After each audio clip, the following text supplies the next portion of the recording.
এই মুহূর্তে সাংবাদিক বৈঠকে বিজেপি আমরা সরাসরি নজর রাখব। কলকাতা কর্পোরেশনের গতবারে ক্যান্ডিডেট ছিলেন কত নম্বর ওয়ার্ড 58-এ, গত 21-এর বিধানসভা এন্টালির প্রার্থী ছিলেন এবং বর্তমান আবার বিধানসভা ভবানীপুরের বাই ইলেকশনে আমরা তাকে প্রার্থী ঘোষণা করেছি। তিনি আমাদের মুখ, তার পেছনে পুরো পার্টি থাকবে, এমএলএ এমপি কার্যকর্তারা মন্ত্রীরা পুরো শক্তি লাগিয়ে সেখানে প্রিয়াঙ্কাকে জেতাবার আমরা চেষ্টা করব। তিনি আজকে এসছেন, প্রেস কনফারেন্সে উপস্থিত আছেন। প্রথমে তার কাছ থেকে আপনারা সব জেনে নিন।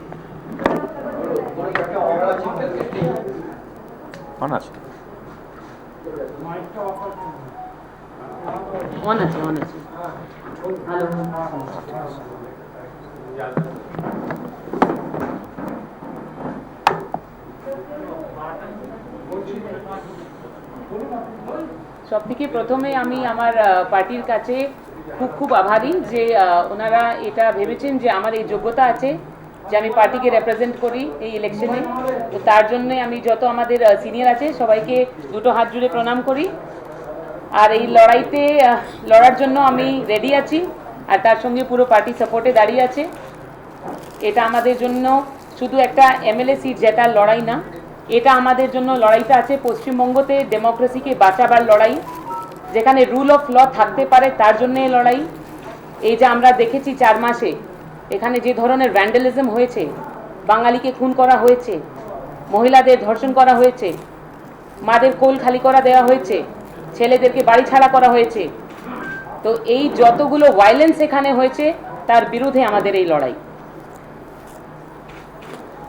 আপনাদের কি জিজ্ঞেস করা থাকে?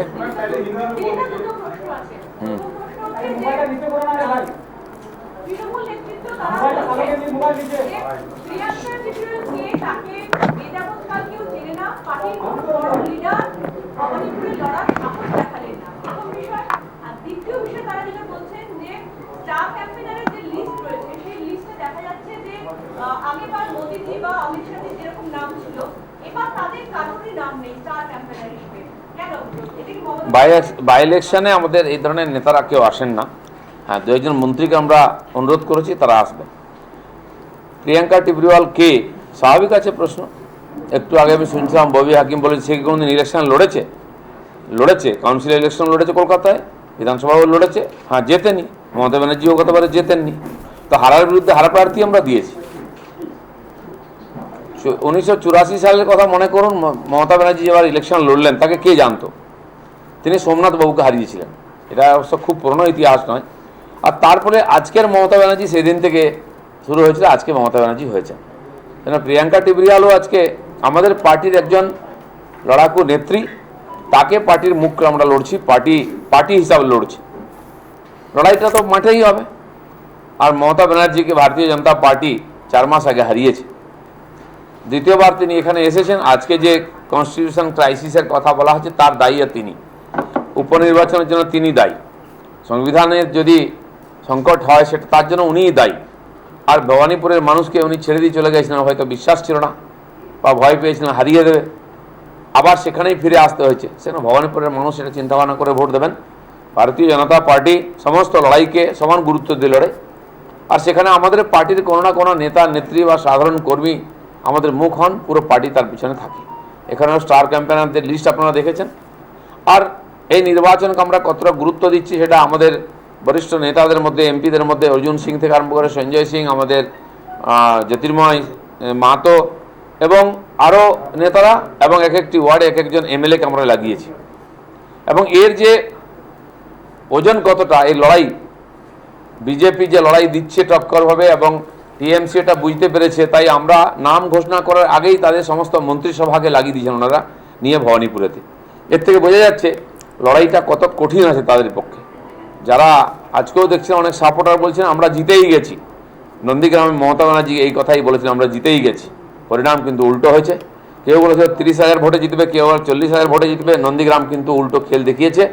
সেজন্য ইলেকশনের রেজাল্ট হবে, সেটাই শেষ কথা। আর ইলেকশনের রেজাল্ট কি হবে সেটা ভবানীপুরের সাধারণ ভোটাররাই ঠিক করবেন, এটা আমরা বিশ্বাস করি।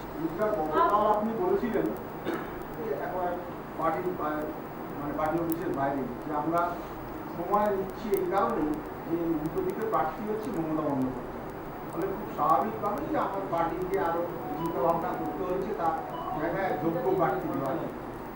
আজকের যে প্রার্থী আপনারা ঘোষণা করলেন, আপনিও বলেছেন হারা প্রার্থী 58,200 ভোটে হারা, তো সেটা ঠিক কোন বিচারে, মানে কোন মাপকাঠি?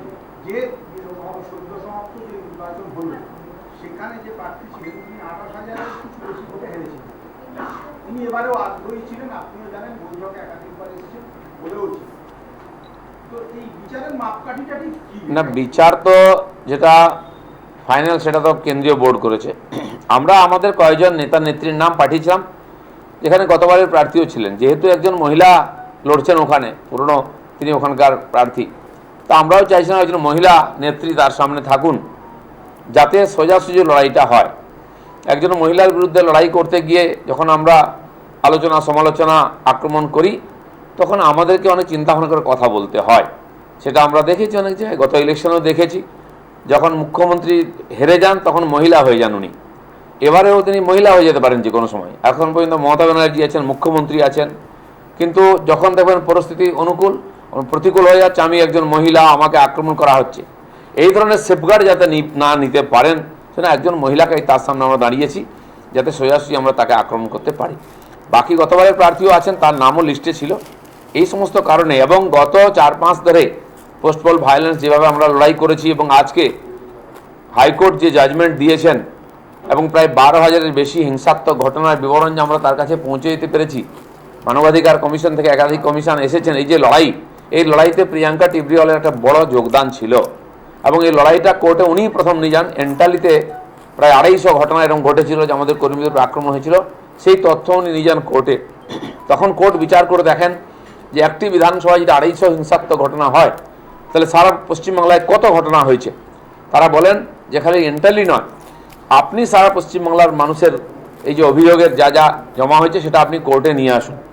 এবং ওনাকে আমরা দায়িত্ব দিয়েছিলাম, পুরো পার্টি সহযোগিতা করেছে। উনি একাধিক জেলাতে গিয়ে পীড়িত মানুষের সঙ্গে কথা বলে কমপ্লেন করিয়েছেন, এখনও করছেন। যেখানে যেখানে এফআইআর হয়নি বা করেননি লোকেরা ভয়, বা পুলিশ নেয়নি, সেগুলো আমরা কমপ্লেন করাচ্ছি। সেটা 12,000 পার হয়ে গেছে। তো এই লড়াইতে তিনি একটা বড় নেতৃত্ব দিয়েছেন, তাই আমাদের মনে হলো তিনি মহিলা কার্যকর্তা, এবং এই যে সংঘর্ষে তিনি নেতৃত্ব দিয়েছেন তাকে সামনে রাখলে আমাদের কর্মীরা উজ্জীবিত হবেন। আজকে লড়াইটা এভাবে হবে, অত্যাচার আর সন্ত্রাসের মুখ, তার বিরুদ্ধে প্রতিবাদের মুখ, এই লড়াই ভবানীপুরে হবে। সেই লড়াই আমরা লড়ব।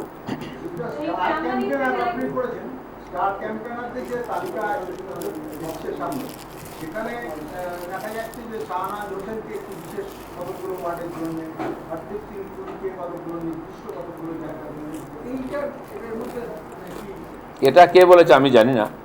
স্টার ক্যাম্পেইনের লিস্ট 20 জনের হয়, সেই জন্য এই নির্বাচনে 3টি বিধানসভা নির্বাচন হচ্ছে। যারা যারা সেখানে প্রচার করবেন সম্ভাব্য নেতৃত্ব, এছাড়াও অনেক আমাদের প্রদেশের নেতৃত্ব আছেন, তাদের আমরা স্টার ক্যাম্পেইনে রাখিনি। স্টার ক্যাম্পেইনের একটা বিশেষ বৈশিষ্ট্য হচ্ছে তার সভাতে যে খরচা হয় সেটা প্রার্থীর অ্যাকাউন্টে যায় না, পার্টির অ্যাকাউন্টে যায়। সেই জন্য যাদেরকে নিশ্চিত করে দেওয়া হবে তিনি যদি সেই প্রোগ্রামে উপস্থিত থাকেন, সেই প্রোগ্রামের খরচাটা পার্টির নামে যাবে, ওনার ব্যক্তিগত অ্যাকাউন্টে বা অ্যাকাউন্টে যাবে না। সেই জন্য 20 জনের নাম দেওয়া যায়, সেটা আমরা দিয়েছি। তার মধ্যে এই ধরনের কার্যকর্তারা আছেন, তারা 3টি বিধানসভায় প্রচার করবেন।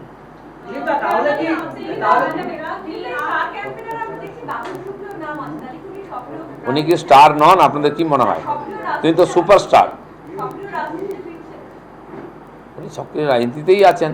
একজন এমপি, সে যদি বলে আমি রাজনীতিতে নাই থাকি, এমপি হয় কী করে? এমপি তো নন পলিটিক্যাল লোক হয় না। হ্যাঁ, বিশেষ পরিস্থিতিতে তখন অনেকেই অনেক কিছু বলেছেন, মন খারাপ বা কোনো কারণে বলেছেন। উনি আমাদের নেতা, বাংলার একজন রাজনীতিক হিসাবে তিনি একটা মুখ, এবং বহু লড়াই তিনি লড়েছেন। তাকে আমরা পুরো প্রদেশে এবং সারা ভারতবর্ষে কাজে লাগাই। তিনি এখানেও থাকবেন আমাদের সঙ্গে। তাহলে কি কেন্দ্রীয় স্বরাষ্ট্রমন্ত্রী অমিত শাহ বা পিএম প্রধানমন্ত্রী নরেন্দ্র মোদী এই প্রচারে আসবে না? এরা কোথাও উপনির্বাচনে যান। বল,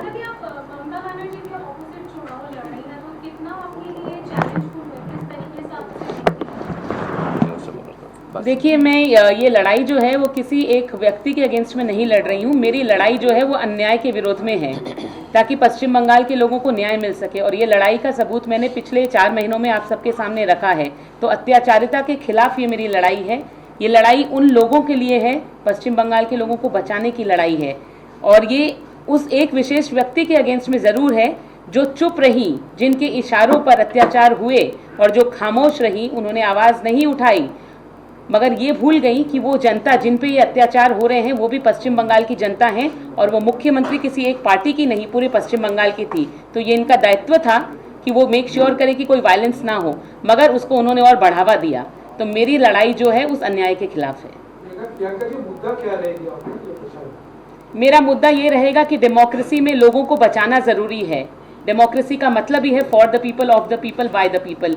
किसी एक इंसान का यहाँ पर दादागिरी चले, ये पश्चिम बंगाल में हो नहीं सकता, क्योंकि ये लैंड है ठाकुर रविंद्रनाथ का, ये लैंड है विवेकानंद जी का। तो वहाँ पर इंसानियत बची रहे, उसको बचाने की ये लड़ाई है। और मैं समझती हूँ कि भवानीपुर के जो लोग हैं वो एक कॉस्मोपॉलिटन क्राउड है, वहाँ पर पढ़े लिखे इंटेलेक्चुअल लोग भी हैं वहाँ, जो ये चीज़ को बहुत अच्छे से समझ सकते हैं कि नंदीग्राम की जनता ने क्या सोचकर उस प्रार्थी को हराया। तो ये जो लड़ाई है इसमें भवानीपुर के लोगों की भूमिका जो है वो सबसे बड़ी रहेगी। उनको ये समझना पड़ेगा कि वो किसके साथ खड़े हैं, वो जिसने लोगों के घर छुटवाए या वो जिन्होंने लोगों को घर पहुंचाया। ভবানীপুর নিয়ে ভবানীপুরের বেকারত্বই ভবানীপুরের প্রচারে বেকারত্বকে ইস্যু করে একটা প্রচার হবে বলে সবই ইস্যু হবে। এখন থেকে বলা সম্ভব নয় কি ইস্যু হবে, কোন ইস্যুটা হবে না। পশ্চিমবাংলায় যা যা ইস্যু আছে সব আসবে, কারণ যিনি ওখানে লড়ছেন তিনি মুখ্যমন্ত্রী, এ সব কিছুর জন্য তিনি দায়ী। আমরা নিঃসন্দেহে তুলে ধরবো, প্রশ্নের উত্তর চাই। তৃণমূল এখানে বলছে যে যদি বিজেপি এই প্রচার করে, বিজেপি কি বলবে? কেন্দ্রের দেওয়া রিপোর্টে 15 লক্ষ মানুষ বেকার হয়েছেন হরিয়ানায়। ইলেকশনটা পশ্চিমবাংলায় হয়েছে, এখানকার কত লক্ষ লোক হরিয়ানা, পাঞ্জাবে, গুজরাটে, কর্ণাটকে চাকরি করতে গেছেন সেই হিসাবটাও দিতে হবে। 40 লক্ষ লোক এখান থেকে পশ্চিমবাংলার বাইরে গেছেন। তারা কার জন্য?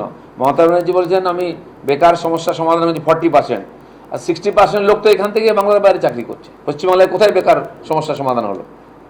আর তার নেতারা যারা বেকার আছেন তাদেরকে ত্রিপুরাতে এস্টাবলিশ করার চেষ্টা হচ্ছে, এখানে জায়গা পাচ্ছেন না বলে। বলুন। হঠাৎ করে গণেশ পুজোর রেটিটা বেড়ে গেছে, এটাকে আপনি কি মনে করেন? বিজেপি এটাকে কিভাবে দেখছেন? আপনারা কি মনে করেন যে আরো গণেশ পুজোর আরো ব্যাপ্তি হওয়া প্রয়োজন? গণেশ পুজো কেন, সব পুজোই বাড়ছে। যেমন পুজোর প্রতি ভক্তি শ্রদ্ধা বাড়ছে, সরকারের প্রতি আস্থা চলে যাওয়ার জন্য যে ঠাকুরকে ধরে কিছু হয়, কারণ নেতা আর মুখ্যমন্ত্রী ধরে কিছু হচ্ছে না। কিন্তু উল্টো দিকে আপনি জানেন গ্রামে আমাদের পাড়ায় পাড়ায় ইফতার পার্টি হয়, ঈদ হয়, ওটাও বেড়েছে। তো মানুষের মনে হচ্ছে ফেস্টিভ্যাল দরকার আছে, সেজন্য করেছেন। গণেশ পুজো বা অন্যান্য যে ফেস্টিভ্যাল আগে হতো না, ধনতেরাস বাংলায় কবে ছিল, এখন হয়েছে। আমার মনে হয় কেউ পয়সা হয়েছে বলে ধনতেরাস করছে, কেউ পয়সা চাই বলে গণেশ পুজো করছে, এটাও হতে পারে। সব পুজোই আমাদের কাছে আনন্দের, সবাই মিলে করুন, যার যেখানে ভক্তি, আমরা সবার সঙ্গেই আছি।